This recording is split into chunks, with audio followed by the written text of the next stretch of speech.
Hi, everyone. This is Peter Hernandez, and this is The Core Truth, our bi-monthly program. Thank you for tuning in. And today, I am so excited. I have Breanna LePante on for us today. And we have a great conversation planned for you because, wow, Bree, like you and I both have experienced, like there's so many realtors that are just burning out right now. Like they're fried from this business, and it'll eat you up. And so we're gonna get into that a little bit. Like, do like, can you shape a business that works for your life and for your lifestyle, or do you just have to go all out, or do you just have to starve? We have some fun stuff to talk about. So this could be great. Yeah. So welcome to The Core Truth, Bree. How are you? Good.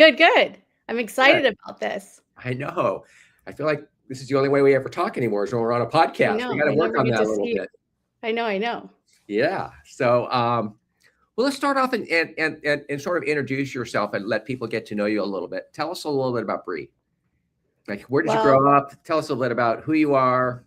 Maybe I grew up here in Orange County. Okay. And then I moved to LA in my 20s to work for. I did the whole Hollywood thing, and then I started real estate in my 30s. So like 13 years ago. Wow. Hollywood. Now that came up today as a new one for me. I didn't know you were in Hollywood. So what did you do in the Hollywood world?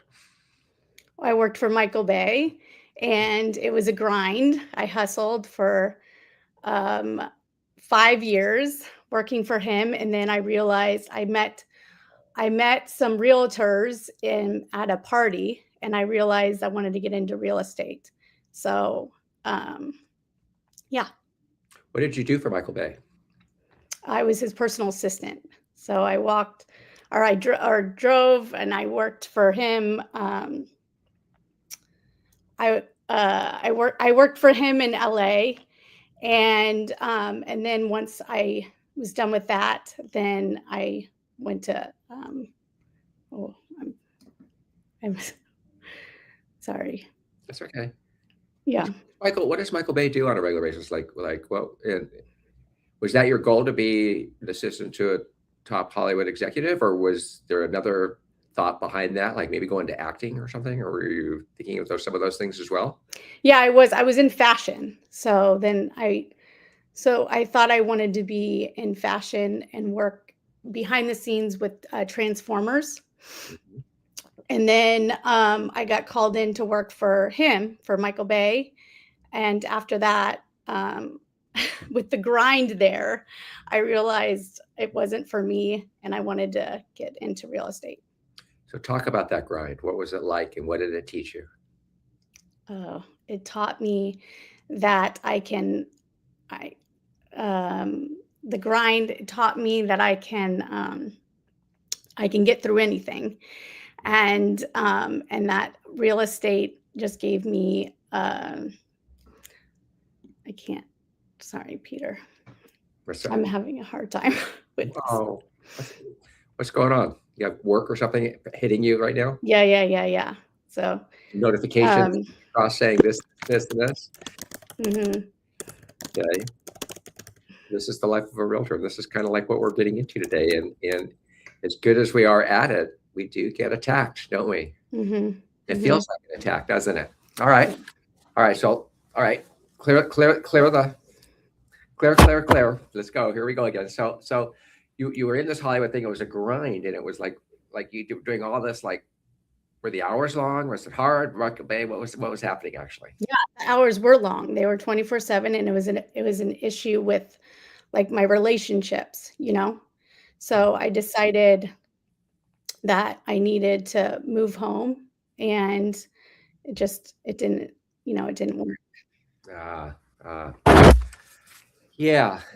I think that feeling of, you're making me think something. I'm going to go off track here in a second. That feeling of disappointing people and not being available can be very, very painful. Mm-hmm. And people pleasing, Pleasing. And yet I know when people reach out to me, I've learned this recently, that they call me. I don't know that they expect me to pick up. They just want me to get back to them in a reasonable amount of time. Mm-hmm. Mm-hmm. Yet I, as a people pleaser too, have this really like I gotta pick it up no matter what, or I gotta get back to him instantly. Like, and I go into nervous mode. Yeah, yeah, yeah, yeah, yeah. Yes. You know what I mean? Yes, And we're fine. I know. 45 minutes goes by and then you return a call. You're fine. It's gonna be okay. Do you know what I mean? But what is it in the human brain, or what is it in people like you and me that want to serve and want to Well, like? it's like letting go of control, right, Peter? Like it's like letting go of control. Yes. And yeah, so like after 13 years of this, you just want to put yourself first. I mean, prioritize what you need to do in order to serve your clients correctly, right? Right. And so my morning routine, I journal and I get my mind straight. I go and work out. I go and I walk my dog, and I just, what I mean? Like my morning is my morning. So after that, after that, then my clients come next, right? And once I put myself first, then I know I can serve my clients the way I would want to be served. Well, it's interesting because Nicole Reber just sent us a little note, and she says, "Sending you love. Know these days.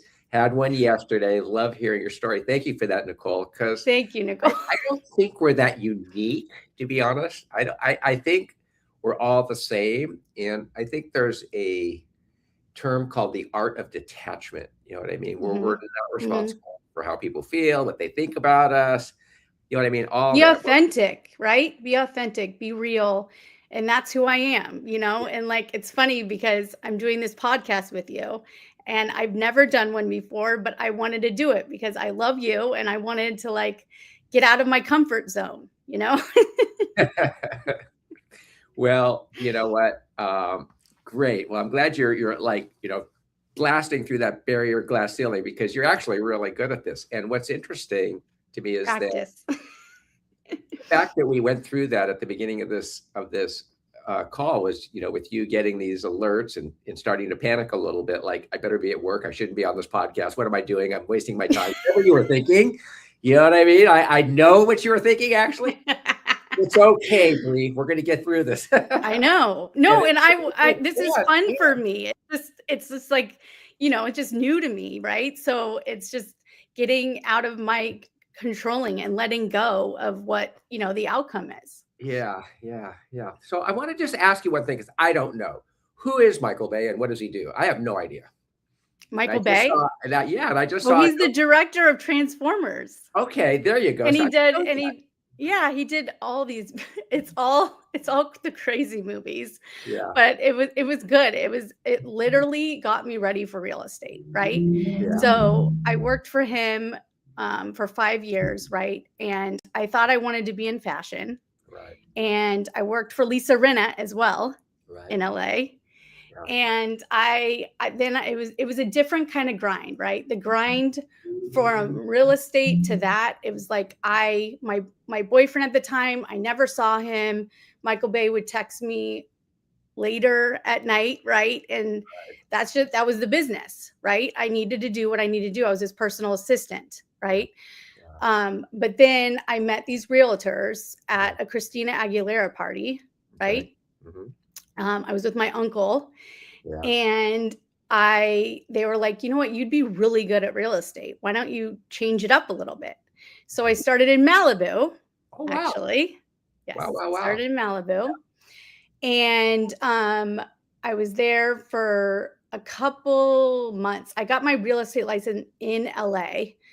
And then my dad called and said, hey, you're going to be obviously, so many people in Orange County. Why don't you just move home? And so I did. So I moved home, and then I started real estate 13 years ago. Yeah. It's funny. And then, like, I think we all have that person in our lives that, teaches us work ethic per se, but it can be overdone. And I think what you experienced with Michael Bay was maybe the same thing I experienced with my father, because my father would just guilt me. Like, if I ever went surfing, in the back of my head, I'm going, you shouldn't be surfing, you should be working. Yeah. So I couldn't even enjoy when I was surfing, because I was hearing my dad go, get to work, get to work, get to work. You need to, you know what I mean? And that's kind of like, I think, turned me and you even into that sort of A-type, crazy, personality wanting to control everything and everyone and everything that it goes out of whack, Yeah, it right? really does. Yeah. Yeah. And you took that into real estate. So you didn't, even though you left the grind, you just brought the grind with you. You didn't actually leave it. You brought the grind right into your new business. I did. And yeah, and how did that work out? It worked great, but I was married to my job. And then I realized I needed to divorce that part, right? And focus on me because I got diagnosed with an autoimmune disease called Hashimoto's, and that's chronic. It's from chronic stress, well, I think people pleasing, right? Where you're not putting yourself first, but I didn't Is listen that to a myself. thyroid disease? It is. It's a, So yeah. that's what I have. So Oh, I you got do? stress. Yeah. Okay. Well, it's real estate. Yeah. Well, so what I think I'm on 125. What are you on? I'm on 150. All right. So you're even more than me. I Yeah, was it doesn't work. Well, there you go. But now we're okay. We're What okay. You know how I discovered I had it? And it was right after I launched Telus. And I was driving to pay a parking ticket to a courthouse that I'd gone to my entire life. And I couldn't find the courthouse. And I pulled over to the side of the road and I go, what the heck is going on? I don't even know where I am. And it was, Really? yeah, because I was just so, whatever it is that happens when you're not treating it and it hit, I was like, it's just straight. And so I went to my doctor and diagnosed me and says, yeah, your thyroid's, it's crushed. But I didn't know that was from stress. Yeah, it's chronic stress. And it's Wow. funny, I remember my doctor text me when I was showing property and I was stressed at the moment. And she's like, Were you you have disoriented at Hashimoto's. times still like I was? Did you I ever get was. Yes, Okay, I was well, very that's great. disoriented. Yeah. Disorientation. Yeah. Yeah. Yeah. And I think that's why in the beginning of this podcast, that happens to me too, because I know exactly what to say. I know, but it's like my mind goes in so many different directions. It could be ADD too, but but Right. also, yeah, it's just getting your mind focused. Yeah. And that is one of the, the issues with Hashimoto's is just losing what you want to say sometimes too. That's yeah, me too. So we're tracking here together. All right. So when did you realize, because your real estate career has been amazing, and Thank I'm you. just like a total fan of yours and I'm a fan of you too. everything you do, the way you approach the business, your marketing, your social media, everything is so great. But at what point did you know that you had to make a change because it wasn't sustainable? Or maybe you didn't want to sustain it. Maybe it's sustainable if you want to sustain it, but you decided at some point, I got to change this up a little bit. It was being diagnosed with the autoimmune. Okay. Yeah, because it took a toll on me. I was exhausted. I was extremely inflamed. Like if you saw me 5 or 6 years ago, I don't feel like I looked the same person. I didn't want to be this person, right? I felt like I was saying no to friends and family and working 24/7 on the weekends, just not having a life, And then I realized I need to hire a coach. So I hired a life coach who helped me with my values and my non-negotiables.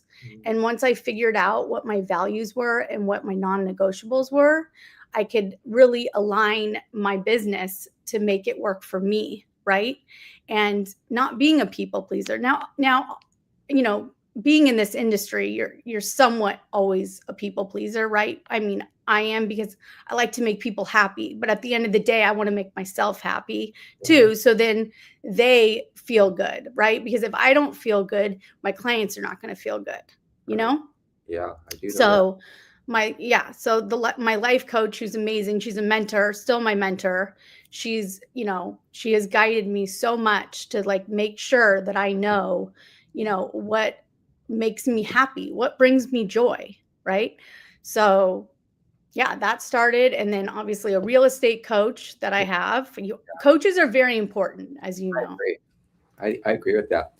So when you were like really pushing hard and to the point of having this, I can't even say it, I know I have it, but I can't pronounce it. Hashimoto's. Hashimoto.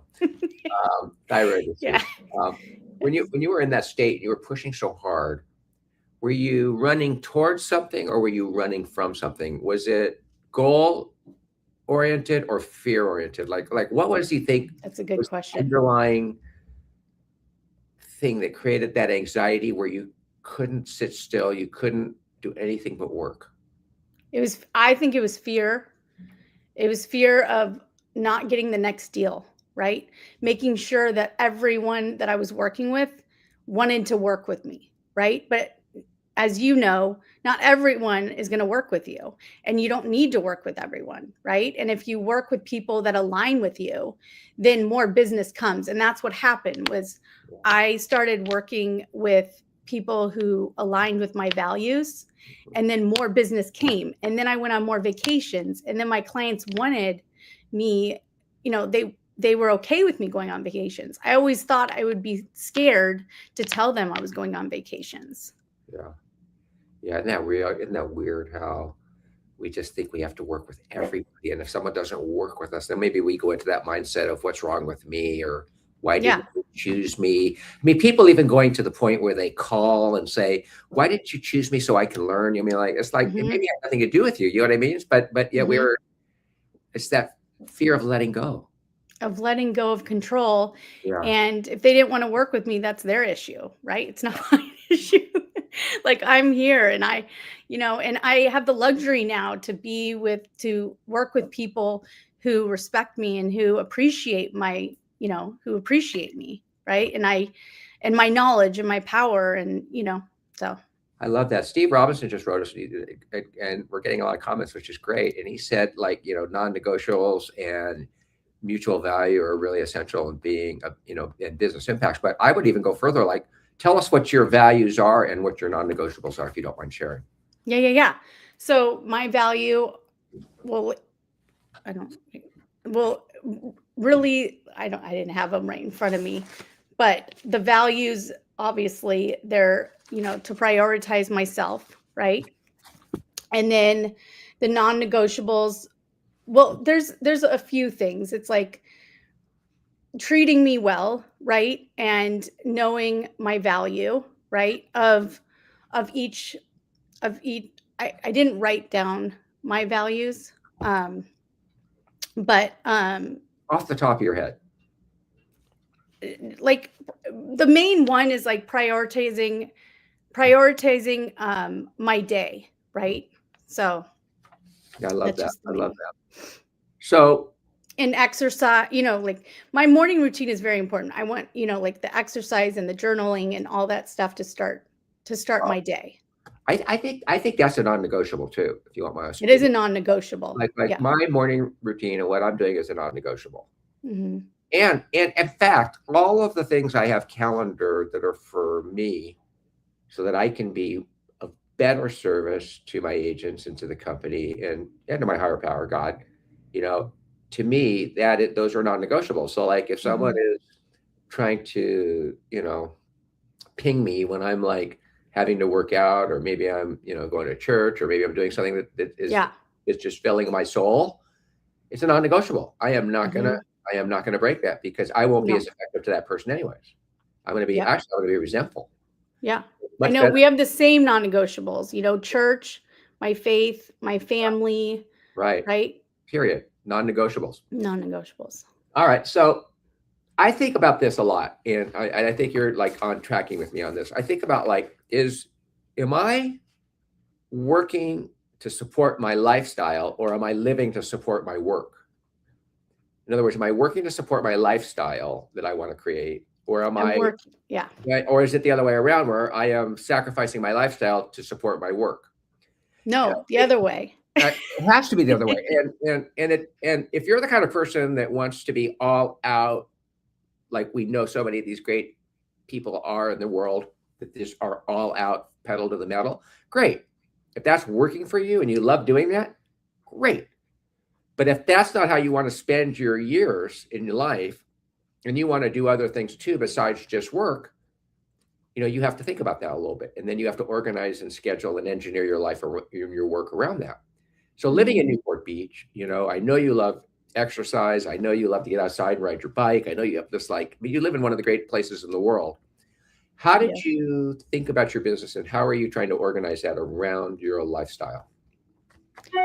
Well, you had a good point. So, like in the beginning, right? I think it's okay to grind a little bit, right? And hustle. Maybe you have And to. you have to, right? I mean, to get to where I'm at right now, I had to grind and hustle. Maybe not as much. I could have like had a little bit more structure, right? Systems and structure. And that's what I'm learning now is just having the systems in place, because once you have the systems in place, then everything else flows Mhm. instead of just being all over the place in a way, which a lot of us are, right? But yeah. Well, in my sessions, if I was like, let's just say you came to me and said, Peter, hey, I want to, coach with you, like, how would you, I would probably say this to you. I'd probably say, well, let's look at your calendar first. And I'd probably say Mhm. something like, I want you to put in your calendar everything you want to do for yourself, your family, and that first. Get that all booked in for the week. All Mhm. right. Yeah, Now so family first. Yes. let's book your work into that. Do you Mhm. kind of believe in that type of a way of looking at it, or the other way around? Like, No, no, no. I believe in that wholeheartedly. I am huge on self-care now as well. mhm, Um, my friends and family laugh because I'm always doing like acupuncture or I'm walking or I'm always trying to be, I'm trying to be better, right? And I think again, like we've always talked about this, it's like the self-care is a non-negotiable. That's another non-negotiable, right? Is yeah, I, I, I didn't do self-care in the beginning. I just grinded. I just said yes to everything. Now I say no if it doesn't align again, right? So yeah, that's great. All right, so in doing this, you had obviously had to set up boundaries. I Did you? did. No, am I right or wrong? Yes, I did. I did have So, to set up boundaries. so let's hear some of your boundaries. Well, it's again I know, repeating. but Yeah, let's maybe there's more than the routine morning routine. Is there anything else you set up? Any boundaries? not really. I mean, I turn I call I you I at 11 o'clock at night. Are you picking up? yeah, okay, that's what I was just gonna say. I turn off my phone at 8 o'clock, right? Right. If it's very serious, which nothing is, right? After escrows closing at 5 o'clock, nothing is serious after 5 o'clock.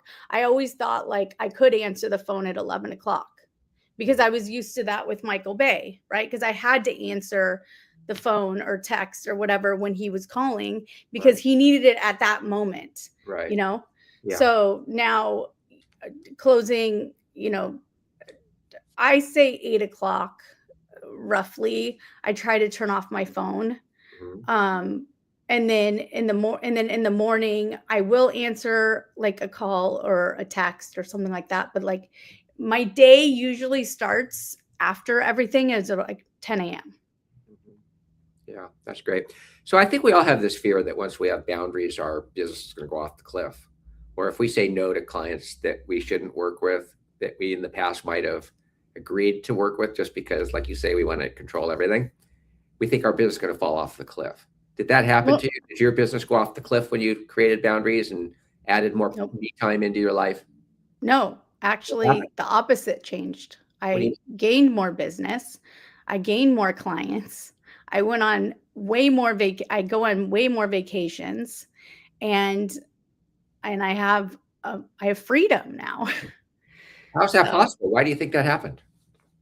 because it goes back to like having boundaries Mhm. and making sure that all that I am satisfied first before I help my own clients. Because like we're talking about, right? My priorities are making sure I am in a good place before I help my clients. Yeah, I love that. I love that. I love that. Let me ask you a question. How do you distinguish? This is a question I get all the time between being a high level service provider, which I know you are. I mean, you care deeply about your clients. So, I by the do. way, just so everybody knows, she is not ignoring her clients. Trust me, they are getting the white glove service. But how do you distinguish between servicing them, giving them high white glove service versus being overextended, frazzled, and being a doormat? Oh. Well, I um I I try to let go of the outcome because before I used to jump. I used to say, okay, I need to show you a property right now. I look, I see when, when I can show them. I look at my calendar first. Of course, I'm going to be there for them at all times. And they know that. Like, I answer the phone. But if it doesn't work in like like we've been talking about, my self-care, Peter, like it's really important. I don't want to get burned out again. It's when I was burned out, that's when my autoimmune flared up. So I have to make sure that I am a priority. And so I just, that's just how that's how. But it's such a good point, because people sacrifice their lives. They sacrifice their health. How many agents are alcoholics? How many agents are drug addicts? How many agents we heard recently that have committed suicide? How many agents are overweight? How many agents are getting divorced because they're not there for their loved one? I mean, we're seeing the destruction of being overextended and not taking care of ourselves, and just being mopped around the floor like we're mops. Like we see that. I know. And you don't need to be like that. But I think people in our day with the world and everything, people are just trying to, I really think like people pleasing is not healthy, right? I think that's what everyone tries to do because they're trying to get to the next level, and you can get to the next level by having, by putting yourself first. Yeah. And I think we've always been taught, like I've always been taught, like grind, like just hustle and the money will keep coming. But now I do not do that. I mean, I'm always working, right? But I prioritize everything. I'm trying to, my coach is telling me to create more space in my life and more downtime. You know what I mean? Where I'm not looking at my phone, not, I'm a nut. If every email is not answered, like when it's sent to me, if every text message isn't sent to me, every phone call, I am a nut, like around that. Right. And my coach is telling me, like, back off, go for a swim in the ocean. Doesn't it feel good? Because you like to surf. What I told her yesterday was, it was so funny. I said, I am so uncomfortable being comfortable. Does that make sense? It's a weird thing. No, I know it's a weird thing. It's right. I'm like, all right, I'm actually relaxing and enjoying myself. Is the world falling apart, or are we okay? I know. Right? I feel that now too. And I talk to my coaches and I'm like, it was funny. I was talking to my coach and I'm like, I actually feel good. Like I'm not stressed. Like I feel good. And I think there's a change. There's a shift in my business right now where I'm closing more deals, but I'm also having fun. And I want this to keep going, like longevity, because we could work, like, look at you. I want to work forever, but you have to have boundaries. You have to have balance. Yeah, you do.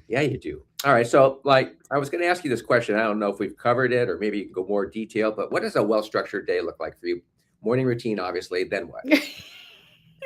That's my non-negotiable. I have to do that. And if I don't do that, how long? Then I work out. When does your morning routine start and when does it end? Let's dig into it a little bit. So I get up around 6 a.m. Okay. And I've got my dog, so she comes first, right? Your dog's name? Feed her, Livy. She's 7. She's the best. Yeah. So I feed her, get her going, and then I do my journaling. I read the Bible. I do my gratitude. I have that whole thing in the morning. Right. And then I try not to go on social media. I try not to get on my phone. Yeah. Sometimes it's hard. Yeah. And then I work out, and usually it's with friends. So I try to, there's the weight room over here, and I always work out with friends. So that gets me in like a great mood, yeah. Right? Or I do Pilates, which is great. And then also pickleball. Nice. We haven't even gotten into pickleball. Pickleball is the best. And it's been like the best community. And that's another thing, like community. I think it's really important. I've gotten really good at like surrounding myself with like agents that are like-minded, right? My professional sphere. And we just, I just did an event where I had some friends and we played pickleball. And that was fun. So I do that about 2 to 3 times a week. And before I would never do that because I thought I had no time, right? Yeah. But I do that in the morning. Right. And then I schedule like my inspections or offers or anything to do with work is in the afternoon. Okay. And then at night, I'm with my family or, friends or. Yeah, that's great. Pickleball. Yeah, we haven't gotten into that at all. I haven't I even. know. I've never- Completely. Amazing. That's like my new obsession, Peter. Fantastic. And you know what? You mentioned something, community. We need community. Yes, Real we do. estate's a very, very lonely business. It's very lonely. It's a lone wolf. I mean, you and I know 4 o'clock in the afternoon, sitting at a open house, no one's coming in sometimes, or if they do, they're just trashing the place and telling you how overpriced it is or whatever. Uh-huh. It's not that easy. Neighbors come by. Yeah. It's not that easy. And so having community, it's kind of like, it's almost like therapy in a sense and support. And yeah, because this business is lonely, and we're designed for community. I really do. What? I think we're meant to be lone wolves. I think we're designed to be social and to have support. Well, I'm very social, and I think if like you said, this business can be lonely, but I don't feel like it's lonely because the community, right? I surround myself with like the pickleball group, my workout group, and then I've got like my professional sphere. So we do like fun, we're going to go hiking. We're going to go play pickleball. We're going to do like, events like that. And then also I've got an agent to agent referral network. So we're always collaborating, and collaborating is really huge, I think, especially when the business is shifting, right? I feel like there's a shift in our market right now. Yeah. And we really need to know like what's going on everywhere, not just here in Orange County. Yeah, we're actually going to do a little next week in Beverly Hills. We're going to do a panel talking about that shift because there is a shift, and I think we have to pivot and adapt and adjust, or maybe not, maybe just double down on what we're doing. There's different ways of entering into these changing markets, and then they change again. So you got to be quick on your feet for sure, because there's one thing is nothing stays the same. Do you set expectations with your clients? Like, do you just say, hey, I'm going to always be available to you, but I'll always call you back within a certain amount of time. If you call me late at night, I'll probably call you the next morning, stuff like that. I mean, do you lay out ground rules when you're talking to your clients in your consultations at all? Not really. I should be better at it because again, I want them to be happy, right? And I want to be available when when they need me, right? But in the mornings, I try to stay with what works for me because I will be a better person, later, right? So I don't really tell them, no, you can't call me at 8:30 p.m., right? Or you can't text me at 7 a.m. If I can't respond, I just don't respond. And they respect that, but like what you were just saying, it is good to do expectations. Yeah. Josie says, I love hearing the structure of the day. And I would just say to you, Josie, and I bet you Bree would agree with me, structure is everything. Routine is everything. Because when you start breaking routine structure, the pickleball goes away, the self-care goes away, even the deals go away. It's so important to have routine and structure. And I think like children, we are children. We're just big children. We need discipline. Yes. Stuff like that. Yes. But structure and systems is something I've really learned in the last couple of years, and it has helped me a lot. And I'm still learning. So teach us this. When a client's pushing your boundaries and it's just pinging the crap out of you and they want you to hear from you right this second, but you're not available in that second, how do you deal with that pressure and how do you deal with that client? Well, Do you have any recent examples you could share with us? I think you just thought of something, actually. Well, the book by Mel Robbins, Let Them Theory. Yeah. Yeah, I've really listened to that book a lot because sometimes you can't control the outcome. Sometimes what you want to do, the other client might not want you to do that, right? But you're just trying to get the, not even get the deal done, but you're trying to please, right? But there's another seller or there's another buyer or there's another agent, right? And so you're trying to negotiate and you're trying to please everyone. And sometimes you just can't, Peter. And so when that happens, you kind of just have to let go. Yeah. Just And well, I'm not perfect, but I've tried not to, I've tried not to like get emotional. Yeah. I don't want to get emotional about the deal, right? It's a business, it's professional, like I can't get involved. Like I don't know the word really, but like, yeah, no, emotional, right? You can't get emotional about the deal. You can't get attached. That's what Right. it is. That's what I think. Mhm. Right.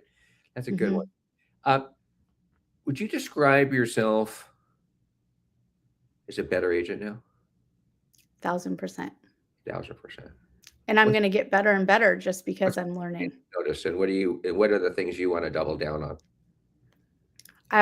I want to go on more vacations because what I do, more business comes. Yeah. And the clients that I work with, they actually want me to go on vacation. They want me to, because when you fill up your cup, you're going to be better for them, So So I more know. vacations, but also more, what I've Yeah. been doing, just Yeah. doubling down on exactly what I've been doing. That's great.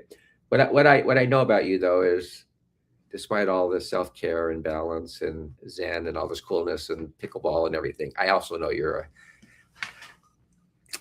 only word that comes to my mind is kind of a killer. And I know I know you're not done growing in this industry, and I know you still want to get bigger. And I know you want to scale. I have goals. And Yeah. you have goals. So as you think about scaling your business and maintaining this balance, maybe we can end on this. Yeah. How are you thinking about it? What are you working on with your coach to grow without letting go of all these great new habits you've developed?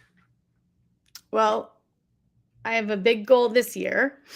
And well, I used to have a team and now I don't have a team. So it's just me and Mhm. I have a small team. I have a transaction coordinator and people help me with my social media and a very very small team because when I had more people on my team, I felt like I wasn't making myself a priority. I was making them a priority, right? So Right. now my goal is I want to build more structure, more systems. I want all my I have pillars in my business of what brings me joy, right? With my farming, with my professional sphere, with even Right. pickleball. That's in there, right? Because that brings me joy. So, anyways, so with all of these pillars, I want to get to 50 million this year. So, That's a big goal. yeah. That'll make you a seven-figure player. I love I that. did over 30 last year and I was very impressed with doing 7 vacations and Yeah, that's fantastic. all on my own. So that's what Is there any changes you got to implement in terms of, I don't know, systems. structure, support systems? Systems and structures all day long. And that's what I'm working with my coach on. Great, great. Well, Bree, this has been like one of my very favorite podcasts of all time. This has been really, really good. I think we got into it. I think We did. I think a lot of people really enjoyed listening to you. So thank you Good. so much for being on this and for teaching me so much today. Thank And I you, have Peter. massive respect for you. And Me too. And this is why I'm here doing this podcast because you got me out of my comfort zone and you just I respect you so much and that's why I've been with this company for so long. So well, I bet you everybody that's been listening to you is going to say that you seemed very comfortable. So good job. thanks, Peter. All right, everybody. That's the I did it. core truth. We'll be back in a couple of weeks. Thank you. Thank you. Bye.